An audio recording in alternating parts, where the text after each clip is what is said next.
Bismillahirrahmanirrahim. Assalamualaikum warahmatullahi wabarakatuh. Perkenalkan, nama saya Sri Ulfiandari dari kelas Biologi B, angkatan 2018.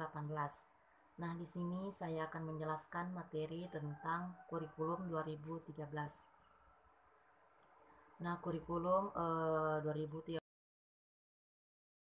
atau yang berlaku dalam sistem pendidikan Indonesia yang diterapkan oleh pemerintah untuk menggantikan kurikulum 2006 atau KTSP. Nah, K13 ini memiliki 4 aspek penilaian, di mana yang pertama ada aspek spiritual, yang kedua aspek sosial, yang ketiga aspek pengetahuan, dan yang terakhir ada aspek keterampilan. Nah, kerangka dasar K13. Yang pertama ada landasan filosofis kurikulum 2013. Ini filosofis yang memberikan dasar bahwa pendidikan berdasarkan pada budaya bangsa untuk membangun kehidupan masa kini dan masa mendatang. Yang kedua, landasan sosiologis. Nah, ini dikembangkan atas dasar adanya kebutuhan akan perubahan rancangan dan proses pendidikan dalam rangka agar pendidikan selalu dapat menjawab tuntutan zaman. Yang ketiga ada landasan psikopedagogis. Nah, ini dimaksud untuk memenuhi tuntutan perwujudan konsepsi pendidikan yang harus dijadikan sebagai tempat pendewasaan peserta didik. Yang keempat ada landasan teoritis. Nah, ini dikembangkan atas teori pendidikan berdasarkan standar-standar dan teori kurikulum berbasis kompetensi. Yang kelima, landasan yuridis. Ini terdapat 4 poin, di mana poin pertama, Undang-Undang Dasar Negara Republik Indonesia tahun 1945. Yang kedua, ada Undang-Undang Nomor 20 tahun 2003 tentang Sistem Pendidikan Nasional. Yang ketiga, ada Undang-Undang Nomor 17 tahun 2005 tentang Rencana Pembangunan Jangka Panjang. Yang keempat, ada PP Nomor 19 tahun 2005 tentang Standar Nasional Pendidikan. Kemudian hakikat kurikulum 2013. Nah, adalah penyempurnaan dari KTSP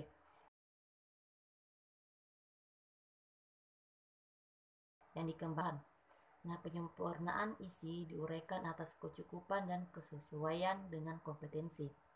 Nah, jadi inti dari kurikulum 2013 ini disiapkan untuk mencetak generasi yang siap dalam menghadapi masa depan.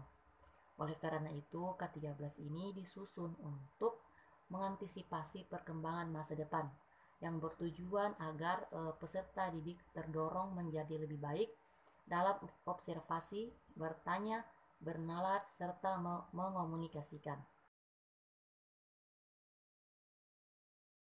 Kurikulum 2013. Yang pertama ada Undang-Undang Dasar Negara Republik Indonesia tahun 1945. Kemudian ada Undang-Undang Nomor 20 tahun 2003 tentang Sistem Pendidikan Nasional. Kemudian ada Undang-Undang Nomor 17 tahun 2005 tentang Rencana Pembangunan Jangka Panjang. Kemudian ada RPJM 2010 sampai 2014 sektor pendidikan tentang perubahan metodologi pembelajaran dan penataan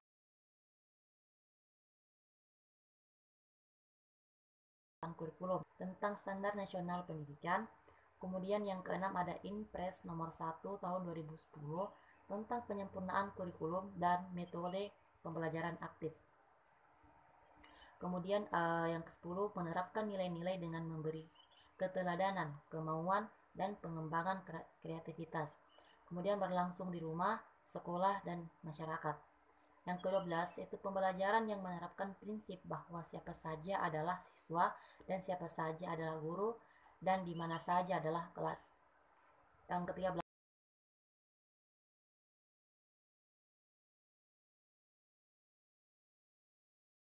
ada pengantar budaya peserta didik. Kemudian prinsip-prinsip kurikulum 2013. Yang pertama, peserta didik difasilitasi untuk mencari tahu. Yang kedua, peserta didik belajar dan dari berbagai sumber belajar. Kemudian meningkatkan pendekatan ilmiah, pembelajaran berbasis kompetensi, pembelajaran terpadu, menekankan pada jawaban yang bersifat multidimensi. Kemudian peningkatan keseimbangan, kesinambungan, dan keterkaitan antara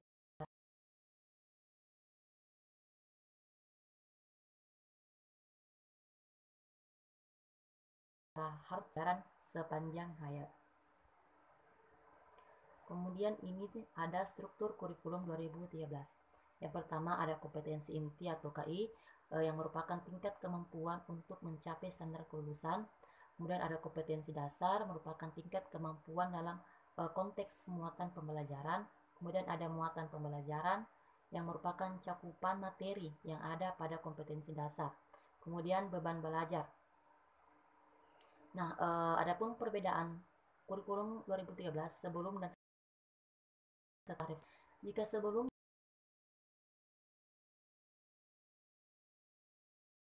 penataan kompetensi bebas menggunakan metode pembelajaran. Yang kedua, K13 sebelumnya menggunakan tujuan pembelajaran. Nah, setelah revisi itu tujuan digabung dengan indikator.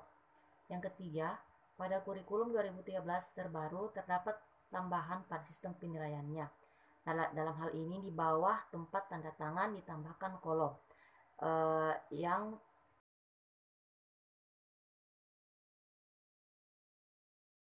penilaian sebelum revisi. Setiap guru mata pelajaran wajib menilai kompetensi spiritual dan sosial peserta didik. Nah, pada setelah revisi, penilaian spiritual hanya dilakukan oleh guru agama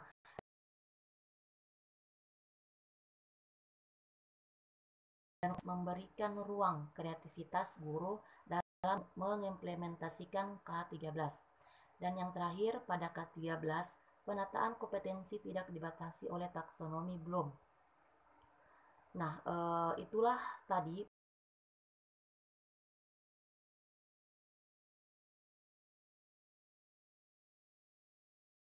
wabarakatuh.